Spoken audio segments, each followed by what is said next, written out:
exercício passado, nós resolvemos esse exercício número 6, onde utilizamos essa tabela de frequência do exercício número 4. Respondemos a linha A do exercício, a linha B, onde calculamos os quantis, os percentis, e a linha C, né, que aqui está F, mas seria C, onde falamos do coeficiente de assimetria. Qual é o exercício para hoje?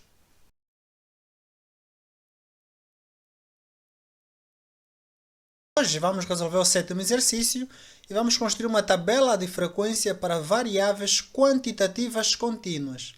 Nós já resolvemos exercícios para variáveis, só que resolvemos exercícios para tabela de frequência para variáveis quantitativas discretas e qualitativas. Então, para hoje vai ser para variáveis quantitativas contínuas.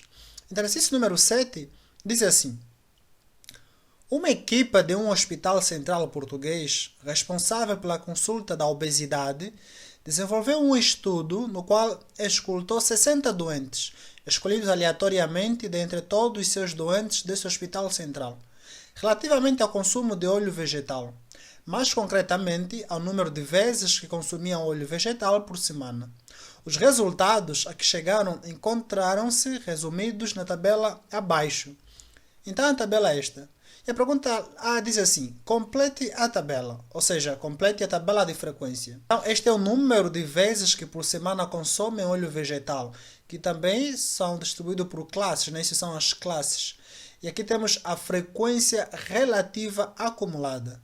Na aula teórica, nós temos aqui um vídeo no canal sobre tabela de frequência para variáveis quantitativas contínuas. Nós vimos como construir as classes. Vou só aqui puxar um slide da aula teórica para você entender melhor isso. Estamos aqui no slide da aula teórica. Nessa aula teórica sobre tabela de frequência, vocês podem consultar aqui para variáveis quantitativas contínuas. Nós vimos que para construirmos essas classes, temos que aplicar essas três regras, né? Primeiro temos que calcular o número de classes a construir, para saber quantas classes vamos construir. Por exemplo, nesse exercício, ou nesse exemplo, foi 5 classes, que tem aqui 1, 2, 3, 4, 5. Depois tínhamos que saber a amplitude do conjunto de dados, ou a amplitude total, e depois a amplitude das classes. Então, isto é que vimos na aula teórica. E para hoje, será que também temos que construir as classes do nosso exercício? Vamos então voltar ao nosso exercício para nós sabermos isso. Então, aqui é o nosso exercício. Hoje vimos que não é necessário nós temos que construir as classes, porque as classes já estão aqui construídas, né? E temos quantas classes? Temos 1, 2, 3, 4, 5, 6. Então já temos as classes aqui construídas. O exercício já nos dá as classes. Por assim dizer, já nos facilitaram, né, o exercício. Então temos aqui as classes e as frequências relativa acumulada. O que é que nos falta para construir a tabela de frequência? Então vamos lá completar nossa tabela de frequência. Como sempre, estamos aqui a fazer assim um contraste entre essa cor e essa cor, para vocês conseguirem perceber que esta cor aqui é os dados que nos apresentados e essa cor aqui é os dados que nós vamos calcular, ou seja, os dados que a linha A está a pedir que nós devemos completar ou calcular a tabela de frequência. Então nos falta as categorias, a frequência acumulada, a frequência relativa e a frequência acumulada absoluta. Então é isso que nós temos que completar para hoje. Bem, mas antes de começarmos a completar, o que é que nós já podemos extrair desses dados? Bem, aqui diz que o estudo na qual escutou 60 doentes, ou seja, 60 é o nosso total de doentes que foram escolhidos para fazer esse estudo. Então, se o 60 é o nosso total, já sabemos que a nossa frequência absoluta, quanto é que vai ser o último número aqui embaixo? É mesmo isso, vai ser 60. Porque já nos diz que é 60 doentes. O que é que nós podemos mais extrair desses dados? Bem, se isso é frequência relativa, nós sabemos que o somatório disso tudo, no final tem que dar quanto? É mesmo isso, tem que dar 1. Se isso é frequência absoluta acumulada, e sabemos que aqui é 60 na frequência absoluta, então também já sabemos que o último número aqui dessa célula, para a frequência absoluta acumulada, quanto é que tem que ser? Tem que ser 60. Então, você não é obrigado a tirar esses dados antes, mas eu só estou a tirar isso para te fazer entender que com base nos dados nós podemos já saber algumas coisas. Então já podemos saber que isso aqui o total tem que dar 60, aqui também o total tem que dar 1, e aqui na última célula tem que dar 60. Então, é isso que nós podemos já extrair antes mesmo de começar a construir essa tabela de frequência. Então, agora que já extraímos esses dados, vamos construir a tabela de frequência. E vamos começar por esta aqui, né, que é a nossa categoria, aparece a primeira. Então, como é que nós podemos construir essas categorias? Ou como é que nós construímos as categorias aqui nas tabelas de frequência para variáveis quantitativas contínuas? Essa aula teórica que eu há bocado mostrei o slide, aqui em cima vai aparecer a descrição da aula teórica. Nós também lá explicamos como é que nós podemos construir as categorias, ou seja, quais são as fórmulas que nós utilizamos para construir as categorias. E a fórmula que nós vimos na aula teórica é esta aqui, em que a categoria índice I vai ser igual a mais as classes dividido por 2. Isso aqui quer dizer que essas classes, na primeira célula temos que adicionar e dividindo por 2. Ou seja, isso seria assim. Para a categoria 1, para x1, então seria da primeira célula, que representa x1, seria então, na primeira célula nós temos aqui no intervalo é 0 mais 2. Então que seria 0 mais 2 dividindo por 2. É o que significa isso. Então, para construirmos as classes, nós pegamos o que tiver aqui, para construirmos as categorias, nós pegamos o que tiver aqui nas classes, nesse intervalo, adicionamos esses dois e dividimos por 2. Então, 0 mais 2 dividido por 2, quanto é que dá? Dá 1, é mesmo isso. Então, quer dizer que para o nosso x1, para a nossa categoria 1, também vai ser igual a 1. Então, quer dizer, 0 mais 2 dividido por 2 dá 1. Então, assim, conseguimos, né, construir a primeira célula dessa categoria. E para a segunda célula, se aqui foi 0 mais 2 dividido por 2 deu 1, então aqui vai ser a mesma coisa. Vai ser 2 mais 4 dá 6, dividido por 2 dá 3. Aqui mesma coisa. 4 mais 6 dá 10. Dividindo por 2 dá 5. Aqui é a mesma, né? 6 mais 8, 14. Dividindo por 2 dá 7. E aqui idem. 8 mais 10, 18. Dividindo por 2 dá 9. E por último, 10 mais 12, 22. Dividindo por 2 dá 11. Então, assim aqui nós conseguimos construir as nossas categorias. Então, vamos continuar. Agora que já construímos essas categorias, o que vem a seguir é o quê? É a nossa frequência absoluta. Qual é a fórmula que nós utilizamos para calcularmos ou construirmos as frequências absolutas? A fórmula é a mesma que vimos nos vídeos passados. Daqui em diante, a fórmula que vamos utilizar é quase a mesma que vimos para a tabela de frequência para variáveis qualitativas e quantitativas discretas.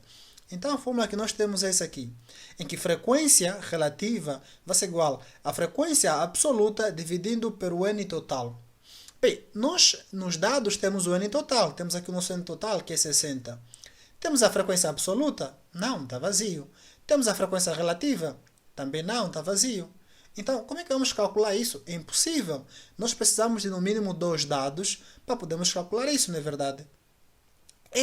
Então, se aqui não podemos calcular isso, o que é que nós podemos calcular a seguir? Será que podemos calcular uma outra coisa para depois voltarmos aqui para este? Bem, sim, vamos pensar junto. Nos dados, além das nossas classes, também nos apresenta as frequências relativa absoluta. Se temos frequências relativa absoluta, é claro que também podemos calcular uma outra coisa, que é o quê? É mesmo isso que você pensou. As frequências relativas simplesmente. E a fórmula que nós utilizamos, e já vimos aqui, é esta, em que frequência relativa absoluta vai ser igual, ou seja, frequência relativa acumulada vai ser igual à frequência relativa. Então, isso quer dizer que simplesmente que no primeiro elemento a frequência relativa acumulada é igual à frequência relativa. Ou seja, este valor é igual a este valor para a primeira célula. Então, vamos logo substituir os valores. Se esse é igual a este, então quer dizer que 0,033 também vai ser igual a 0,033. E na segunda célula? Na segunda célula, a fórmula diz que a frequência relativa acumulada vai ser igual à frequência 1 relativa acumulada mais a frequência 2 simplesmente relativa. Ou seja, ele está querendo dizer que para este aqui, ou este aqui, é igual a este mais este aqui. Bem, se este aqui é igual a este mais este, e nós não temos este, como é que podemos calcular este? É simplesmente passar este para o outro membro, não é verdade? É mesmo isso. Então vamos fazer isso. Então, passando para outro membro, O F2 continua, o F1 passamos para outro membro, ficou negativa, e permaneceu aqui o F2. Então, agora já temos este e já temos este. Então, é simplesmente fazer este menos este, ou seja, 0,083 menos 0,033. Quanto é que isso fica? Então, já temos aqui, né, que é o nosso 0,083 menos o nosso 0,033. Este menos este dá 0,05. Então, este 0,05 é para o nosso F2. Então, esse valor nós vamos substituir e vamos adicionar aqui. Então, isso vai ser 0,05. E para o F3? Bem, se para o F1 maiúsculo foi igual ao F minúsculo, o 2 foi este menos este, que deu isto, para o 3 é simplesmente também este menos o segundo. Então, é 3 menos o segundo, que aqui também seria F3 sobre F2, igual a F3 minúsculo. Ou seja, este menos este. Então, 0,167 menos 0,083 dá isso. 0,084. E é só seguir. Então, agora vai ser este menos este, que vai dar isto. Agora vai ser este menos este, que vai dar isto. E por último, este menos este, que vai dar isto. O somatório disso tem que dar 1, como nós já vimos aqui antes. Se isso aqui não der 1, quer dizer que ou você passou mal os dados, ou você calculou mal os exercícios. É muito importante que tu veja sempre que isso dê 1. Porque se isso não der 1, quer dizer que o teu exercício está errado, ou você passou mal os dados. Tem que sempre confirmar isso. Então, agora que já temos a frequência relativa, podemos voltar para calcularmos a frequência absoluta. Sim, agora já temos este valor e já temos este n. Então, como já temos agora dois valores, podemos voltar a calcular nossa frequência absoluta.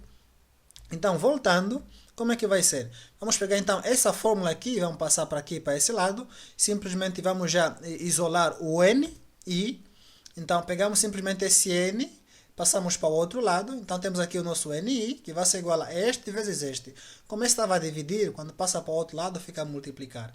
Então, vamos multiplicar este com este, ou seja, o nosso N1, a nossa frequência absoluta, vai ser igual à frequência relativa para a primeira célula, que é esta aqui, vezes 60. Então, 0,033 vezes 60, quanto é que dá? Dá 1,98. No segundo exercício, eu disse que isso são frequências absolutas, esta e esta. Ou seja, que os valores deste e os valores deste sempre serão números inteiros, enquanto os valores destes sempre serão números com vírgula. Então, isto aqui nós vamos ter que arredondar para um número inteiro.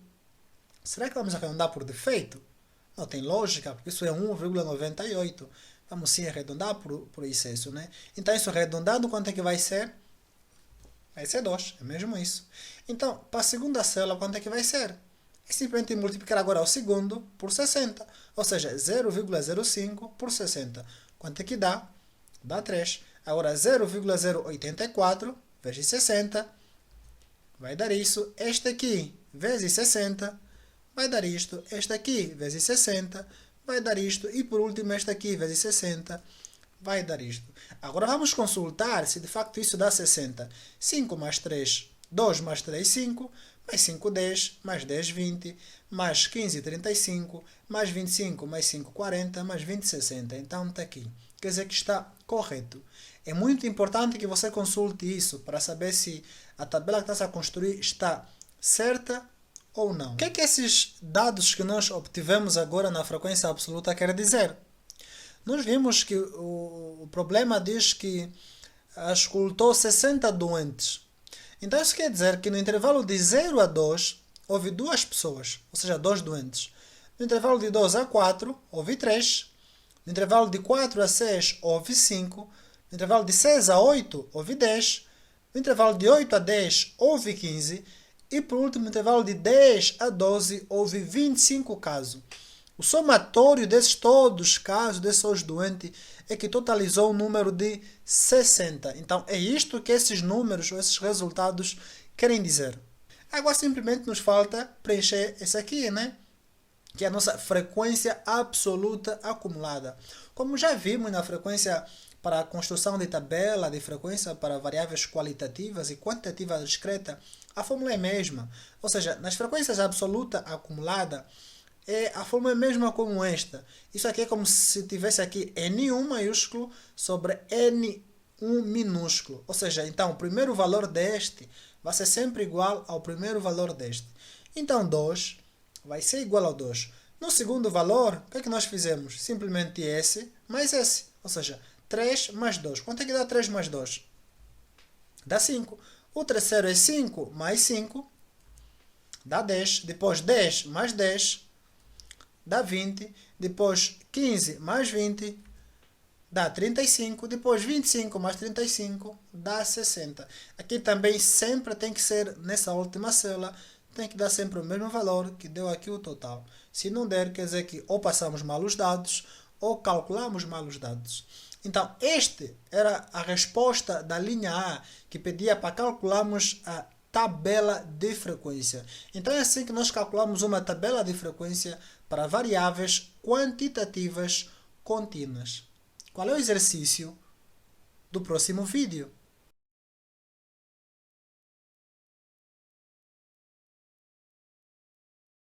No vídeo, vamos usar aquela tabela de frequência que nós construímos para calcularmos a média, a moda e a mediana.